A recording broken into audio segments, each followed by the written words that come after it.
क्यों?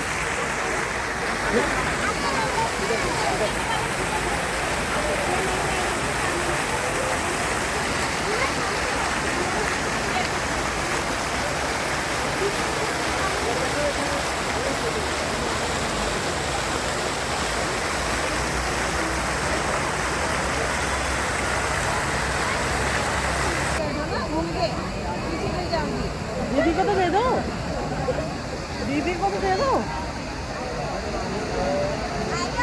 आ जाओ।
यहाँ पधारे समस्त आगंतुकों का हार्दिक स्वागत है।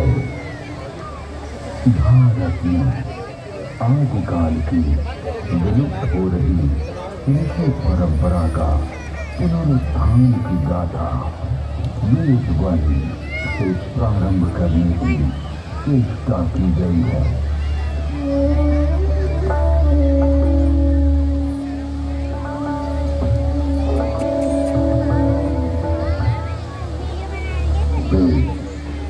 परम पिता परमात्मा की पवित्र वाणी जो सृष्टि के प्रारंभ में मानव मात्र के कल्याण के लिए अग्नि, वायु, आदित्य, अंगिरा इन 4 ऋषियों के पवित्र अंतःकरण में उद्भूत हुई। तत्व ज्ञान की दृष्टि से वे एक है, किंतु विषय विभाग की दृष्टि से इसे 4 भागों में बांटा गया। ऋग्वेद, यजुर्वेद, सामवेद और अथर्ववेद। ऋग्वेद में ज्ञान का विषय, यजुर्वेद में कर्म का विषय, सामवेद में उपासना का विषय और अथर्ववेद में विज्ञान का विषय है। विश्व साहित्य का प्राचीनतम ग्रंथ वेद है। मानव जाति के प्राचीनतम ग्रंथ होने के कारण उस समय की सभ्यता, संस्कृति, आचार विचार और कर्तव्य आदि को जानने का स्रोत वेद है। भारतीय दर्शन, साहित्य, ललित कला, संगीत, ज्योतिष, ज्ञान विज्ञान वेदों में है। वस्तुतः वेद संसार के समस्त पदार्थों का बोध कराते हैं। वेद के भाष्यकार आचार्य तांत्र कहते हैं, इष्ट की प्राप्ति एवं अनिष्ट के परिहार के अलौकिक उपाय को बतलाने वाले ग्रंथ वेद सबके द्वारा पूजनीय और यजनीय परमात्मा से ऋग्वेद, यजुर्वेद, सामवेद और अथर्ववेद प्रकट हुए हैं। ऋग्वेद के मंत्र दृष्टा ऋषि कहते हैं, तस्माद् वरुता ऋचा तमाम जग्रे छंदांसि जग्रे तस्माद् यजुस्त तस्माद् जायते।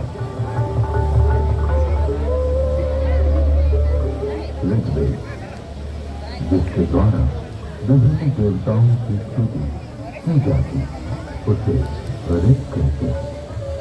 ऋच्यते सूर्यते अन्य इति ऋग।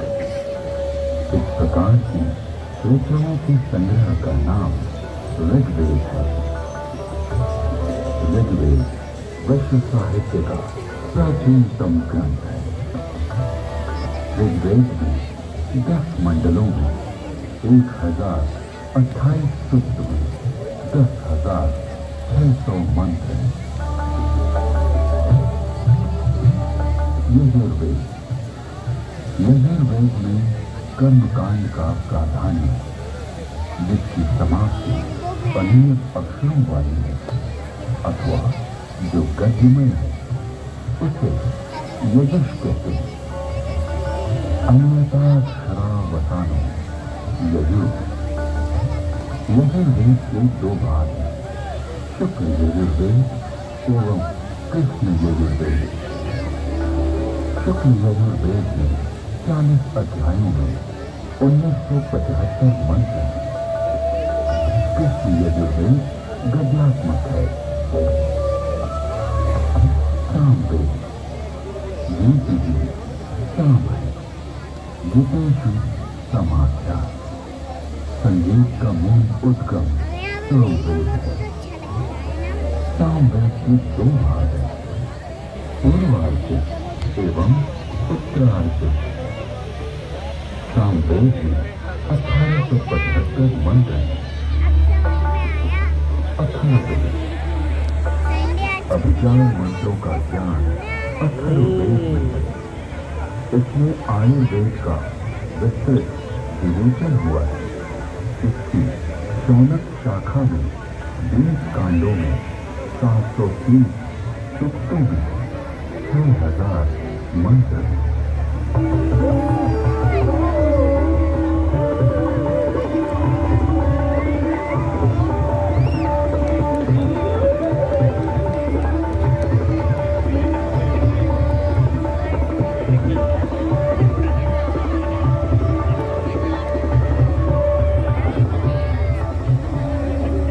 प्राचीन काल में वेद श्रुति परंपरा के अक्षुण रहे। वैदिक ऋषियों ने वेदों को कंठस्थ किया और अपने शिष्यों को इसका श्रवण कराया। शिष्यों ने सुनकर वेदों को कंठस्थ किया और उन्होंने अपने शिष्यों को सुनाकर कंठस्थ कराया। इस प्रकार श्रुति परंपरा से वेद अक्षुण बने रहे।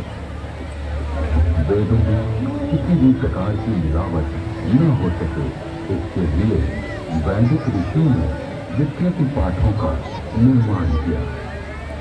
वेदों में मंत्र दृष्टा ऋषियों का उल्लेख है, जिन्होंने मंत्रों का साक्षात्कार किया। इस परंपरा में सप्त ऋषियों का विशेष महत्व बतलाया गया है। सप्त ऋषियों का वैशिष्ट्य उपनिषद एवं पुराणों में मिलता है। ये 7 ऋषि हैं: वशिष्ठ, विश्वामित्र, जमदग्नि, भारद्वाज, अत्रि, गौतम, अगस्त्य। वेदों में अनेक ऋषिकाओं का भी उल्लेख है। इन ऋषियों की परंपरा का अनुपालन करने वाले ऋषियों ने भी इन्हीं नामों को धारण किया।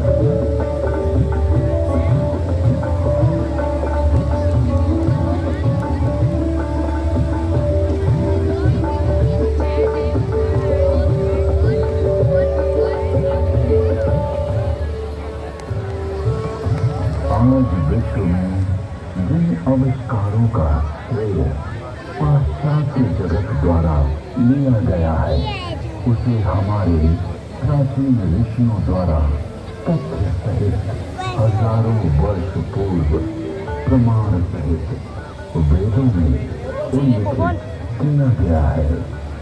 जैसे अगस्त्य संहिता में विद्युत उत्पादन के सूत्र मिलते हैं।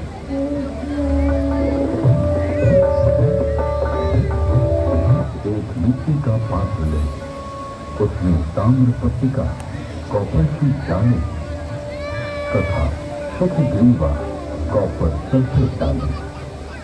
फिर बीच में यूनिकास्ट पान की वेट सॉल्डर लगाएं।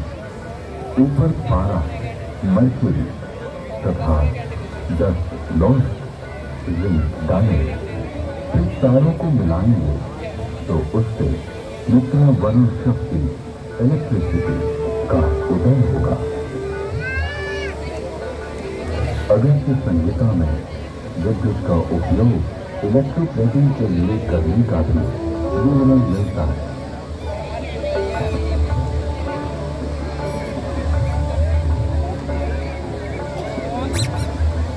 अतः अगस्त्य को कुंभोदय बैटरी बोन कहते हैं।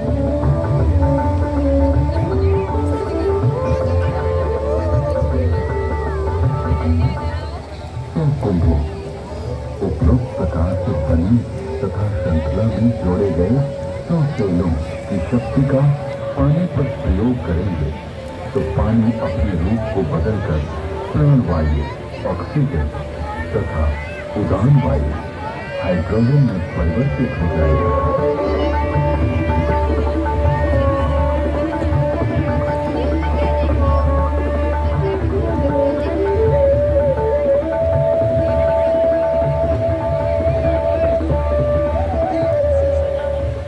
कृत्रिम स्वर्ण अथवा रजत के लेप को सत्कृति कहा जाता है।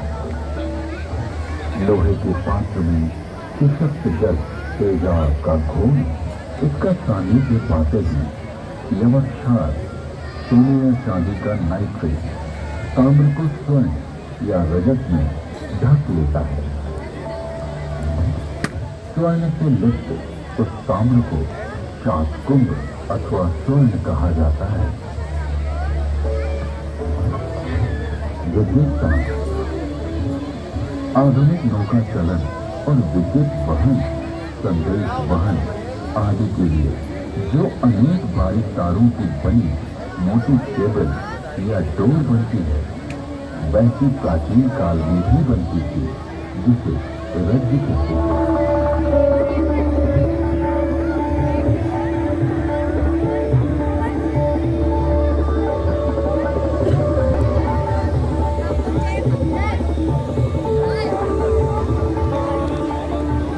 नौ तारों का सूत्र बनता है, का एक गुण, 9 गुणों का एक पाठ, 9 पाठों से एक रश्मि और 9, 8, 7 या 6 रज्जु रश्मि मिलाकर एक रज्जु बनती है।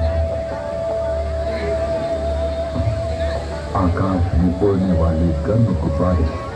इसके अलावा अगस्त्य मुनि ने गुब्बारों को आकाश में उड़ाने और विमान को संचालित करने की तकनीक का भी उल्लेख किया।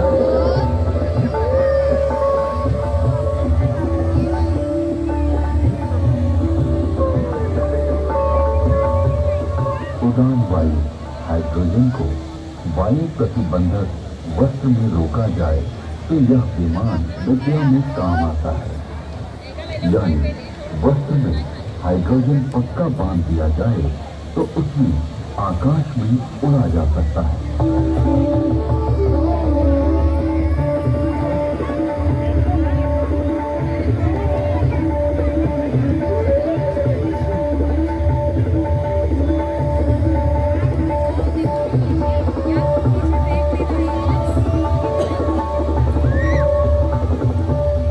विमान वायु पर उसी तरह चलता है जैसी जल में नाव चलती है। तत्पश्चात उन काव्य पंक्तियों में गुब्बारों और आकाश छत्र के लिए रेशमी वस्त्र सुयोगी कहा गया है, क्योंकि वह बड़ा लचीला होता है। वायु पूर्ण वस्त्र। प्राचीन काल में ऐसा वस्त्र बनता था जिसमें वायु भरी जा सकती थी। इस वस्त्र को बनाने की निम्न विधि अगस्त्य संहिता में।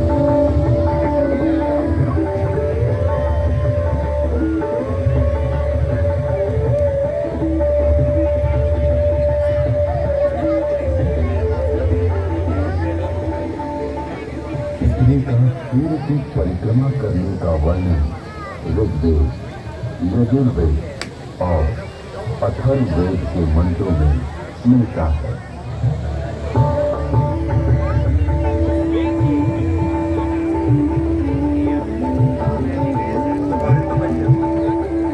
यह व्यक्ति घूमती है, अपनी माता अंतरिक्ष के सामने रहते हुए सूर्य की पिता की परिक्रमा करती है।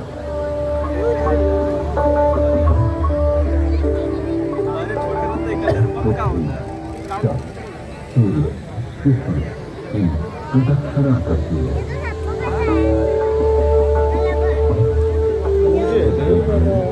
जल की उत्पत्ति यानी H2O का उल्लेख है।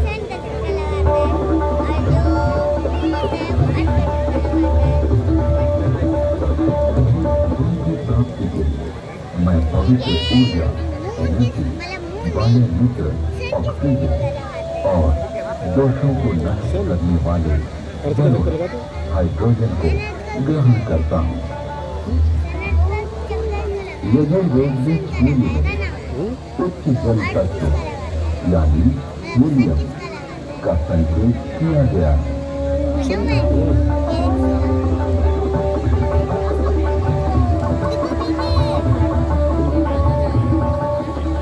उच्च शक्ति से युक्त हाइड्रोजन जो कि हीलियम के रूप में है, सूर्य में है। सूर्य के चारों ओर गैसों के समूह का उल्लेख ऋग्वेद में है।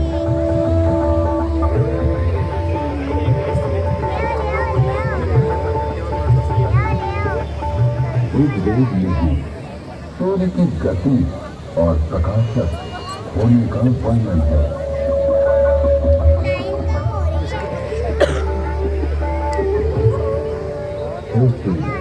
तो ऐसे वेद को जो कि मनुष्य के ज्ञान से बाहर है, सबको दिखाई देता हुआ सदा चलता रहता है।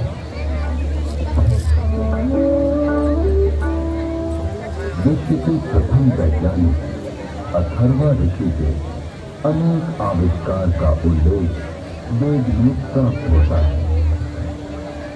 एक वृक्ष आदि से अग्नि ऊर्जा, अथर्वा ऋषि ने मंथन, घर्षण, फ्रिक्शन से ऊर्जा उत्पन्न की।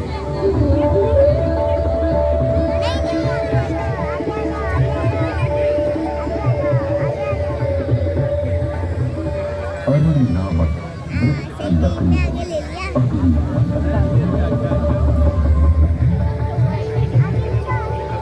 दो पत्थरों की लगन से भी अग्नि उत्पन्न होती है।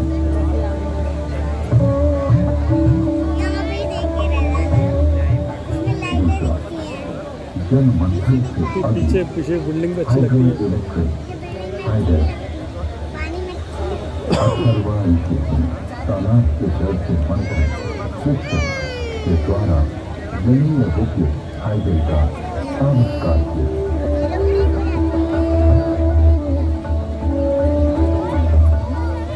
तीसरा भूगर्भीय अग्नि, मनुष्य अग्नि, oil and natural gas.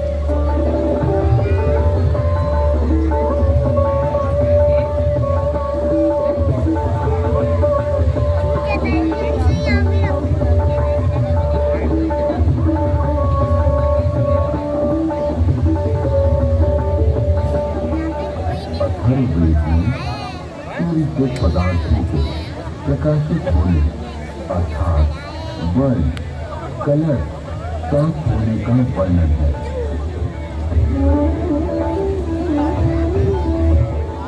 Rigveda में सौर ऊर्जा का स्पष्ट उल्लेख प्राप्त होता है।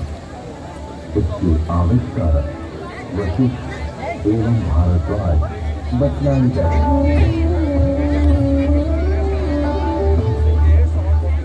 ऋग्वेद में सूर्य की घातक किरणें अल्ट्रावायलेट रेज का वर्णन है।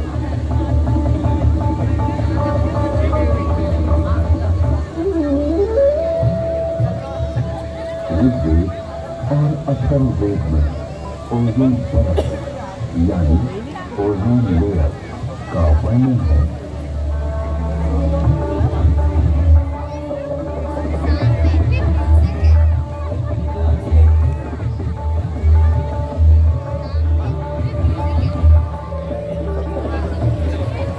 इस प्रकार गर्भस्थ किसी की रक्षा के लिए उल्ल, जाल के झीली परत मेम्ब्रेन होती है। उसी प्रकार पृथ्वी रूपी शिशु की रक्षा के लिए परमात्मा ने इस महज उल्ल ओजोन परत की रचना की है। ये थोड़े स्थूल रूप वाला है। इसका स्वरूप स्वर्ण के समान दिव्य आभा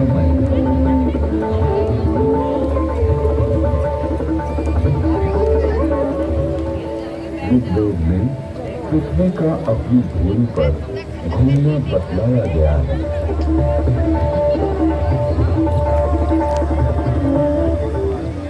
पृथ्वी की 7 परतों यानी स्ट्रेटा का उल्लेख ऋग्वेद में है।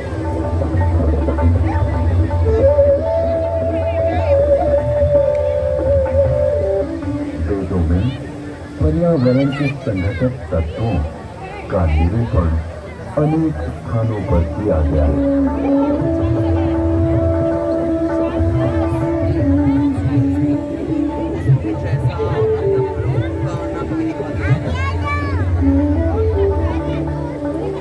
जल, वायु और औषधियां, वनस्पति ये तीनों भूमि को घेरे हुए हैं और मानव मात्र को प्रसन्नता देते हैं। अतः इन्हें छंद कहा गया। इनके नाम और रूप अनेक है, अतः इन्हें पुरुरूपम कहा गया। लोक को ये तत्व जीवन रक्षा के लिए दिए गए हैं।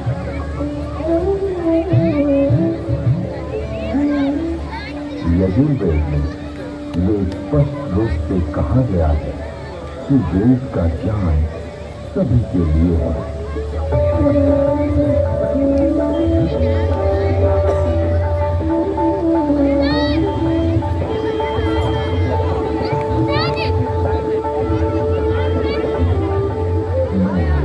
कल्याणकारी वेदों की वाणी ब्राह्मण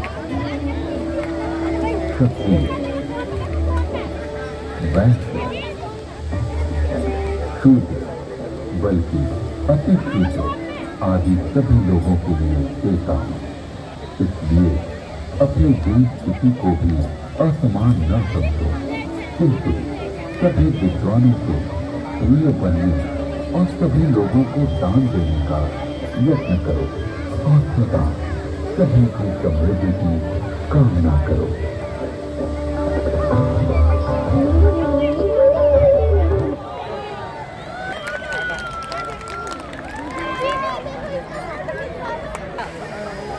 इसी पे चलता तो और अच्छा लगता है।